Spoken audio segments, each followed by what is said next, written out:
ফেলে দেওয়া জিনিস দিয়ে যে এত সুন্দর মজার একটা ভর্তা তৈরি করা যায় সেটা আগে জানতাম না। আসসালামু আলাইকুম প্রিয় দর্শক, কুক উইথ আফরোজা ব্লগ চ্যানেলে আপনাদের সবাইকে স্বাগতম। আজকে আবারও আপনাদের সামনে হাজির হলাম নতুন একটি ভর্তা রেসিপি নিয়ে, যেটা তৈরি করা খুবই সহজ এবং খেতেও দুর্দান্ত লাগে। আর এই ভর্তাটা আমি কিভাবে কী দিয়ে তৈরি করেছি দেখতে হলে সম্পূর্ণ ভিডিও জুড়ে সঙ্গে থাকতে হবে। আর এই ভর্তাটা গরম ভাতের সাথে জাস্ট জমে যায়। আর এই ভর্তাটা তৈরি করার জন্য এখানে আমি নিয়েছি মিষ্টি কুমড়ার খোসা। আজকের ভর্তাটা তৈরি করব মিষ্টি কুমড়ার খোসা দিয়ে। আর মিষ্টি কুমড়ার খোসা আমরা অনেকেই ফেলে দেই, কিন্তু এর পুষ্টিগুণ সম্পর্কে আমরা অনেকেই জানি না। মিষ্টি কুমড়ার খোসায় আছে প্রচুর পরিমাণে ফাইবার, যেটা হজম শক্তি বাড়াতে সাহায্য করে। আর এছাড়াও মিষ্টি কুমড়ার মধ্যে আছে প্রচুর পরিমাণে অ্যান্টিঅক্সিডেন্ট, যেটা আমাদের রোগ প্রতিরোধ ক্ষমতা বাড়ায়। এছাড়াও এর মধ্যে আছে ভিটামিন এ, ভিটামিন সি, যেটা আমাদের ত্বক এবং চোখ ভালো রাখতে সাহায্য করে। তো এত পুষ্টিগুণ সম্পন্ন এই খাবারটি কেন আমরা ফেলে দিব?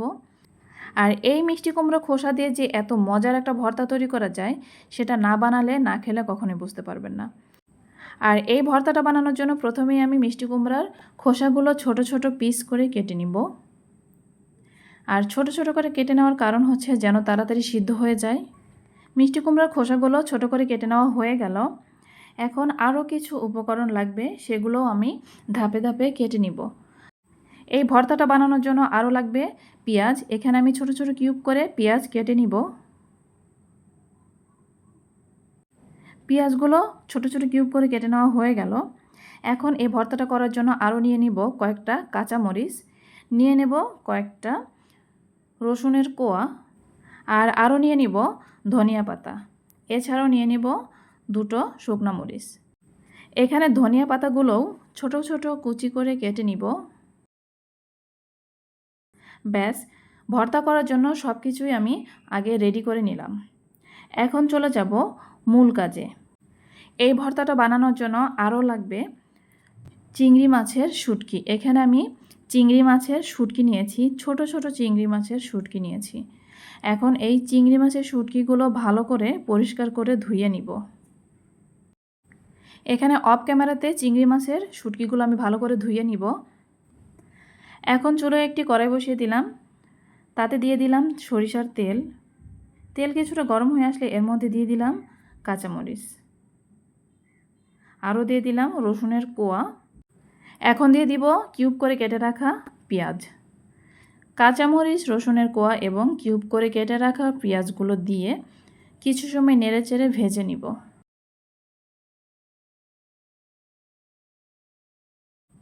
ভিডিওটি কেউ স্কিপ করবেন না। যারা আমার চ্যানেলে আজকে নতুন এসেছেন, আপনারা হয়তোবা অনেকেই জানেন আর অনেকেই হয়তোবা জানেন না, আমার এই চ্যানেলে মাসব্যাপী অর্থাৎ সম্পূর্ণ বৈশাখ মাসব্যাপী শুধু ভর্তা রেসিপি আপলোড হবে। প্রতিদিন একটা করে মজাদার ইউনিক ভর্তা রেসিপি পেতে আমার চ্যানেলটি অবশ্যই সাবস্ক্রাইব করে রাখবেন, যেন নতুন অনেক মজাদার ইউনিক ভর্তা রেসিপি যখন আমি আমার চ্যানেলে আপলোড করব, সঙ্গে সঙ্গে আপনারা দেখে নিতে পারেন। এদিকে কথা বলতে বলতে আমার পেঁয়াজ, রসুন, মরিচ ভেজে নেওয়া হয়ে গেছে। সবগুলো তুলে নিয়েছি। এখন একই কড়াইতে ওই তেলের মধ্যে দিয়ে দিলাম চিংড়ি মাছের শুটকি। চিংড়ি মাছের শুটকি দিয়ে কিছু সময় নেড়ে চেড়ে একটু ভেজে নিব।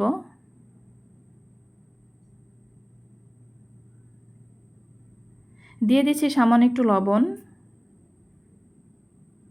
লবণ দিয়ে আবার একটু নেড়ে চেড়ে দিব।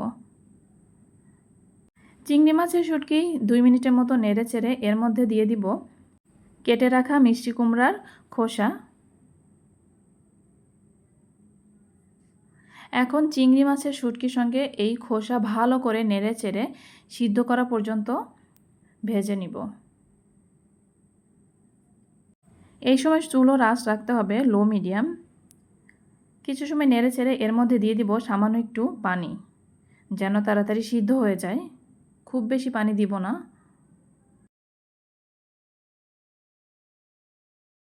পানি দিয়ে একটু নেড়ে চেড়ে এখন দিয়ে দিব সামান্য একটু হলুদের গুঁড়া। হলুদের গুঁড়া দিয়ে আবারও নেড়ে চেড়ে ঢাকনা দিয়ে ঢেকে লো মিডিয়াম আঁচে সিদ্ধ করে নিব। যত সময় না পানি শুকিয়ে আসছে তত সময় ঢাকনা দিয়ে ঢেকে সিদ্ধ করে নিব। ভিডিওটি দেখতে দেখতে যারা এই পর্যায়ে এসেছেন একটা লাইক দিতে ভুলে গেছেন, অবশ্যই একটা লাইক দিয়ে আমার ভিডিওটি কন্টিনিউ করবেন। আপনাদের একটা লাইক আমার এই ভিডিওটিকে অনেক দর্শকের কাছে পৌঁছে দিবে। এদিকে পানি শুকিয়ে এসেছে আর আমার এই খোসাও সিদ্ধ হয়ে এসেছে। এখন সম্পূর্ণ চিংড়ি মাছ এবং ভেজে রাখা মিষ্টি কুমড়ার খোসা শিলপাটাতে নিয়ে নেব, আর এই ভর্তাটা করব শিলপাটাতেই।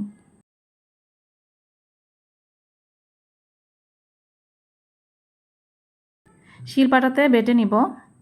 আপনারা চাইলে এটা ব্লেন্ডারও ব্লেন্ড করে নিতে পারেন।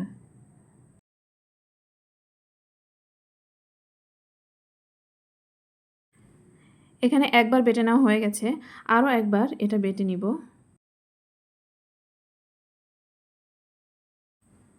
এখানে মিষ্টি কুমড়া খোসাগুলো বেটে নেওয়া হয়ে গেছে।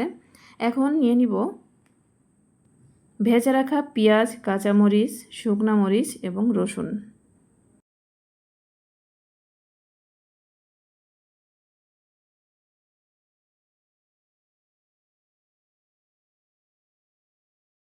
সামান্য একটু লবণ দিয়ে এখন প্রথমে আমি মরিচগুলো বেটে নিব।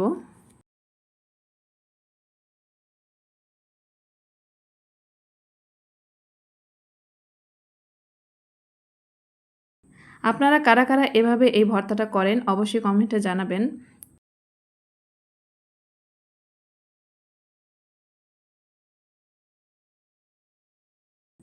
এখন পেঁয়াজ এবং রসুনগুলো আধা বাটা করে বেটে নিব, একদম মিহি করে বাটবো না।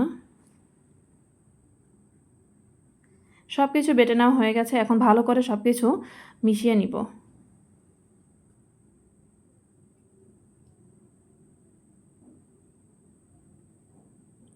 এখন দিয়ে দিচ্ছি কয়েকটা ধনিয়া পাতা, দিয়ে দিচ্ছি সামান্য একটু সরিষার তেল। এখন সব কিছু আবারও ভালো করে মিক্সড করে নিব। এই তো তৈরি হয়ে গেল আমার মজাদার মিষ্টি কুমড়ার খোসার ভর্তা। আর এই ভর্তাটা অনেক মজার, গরম ভাতের সঙ্গে অনেক ভালো লাগে। চাইলে আপনারা ট্রাই করে দেখতে পারেন। আর যারা এই ভর্তাটা খেয়েছেন তারা তো জানেনই এর টেস্টটা কেমন, যারা খাননি একবার হলেও ট্রাই করে দেখতে পারেন। বেশ ভালোই লাগে গরম ভাতের সঙ্গে, এই ভর্তাটা জাস্ট জমে ওঠে। আজকের ভিডিওটি এই পর্যন্তই। সবাই ভালো থাকবেন। আল্লাহ হাফেজ। আসসালামু আলাইকুম ওয়া রাহমাতুল্লাহ।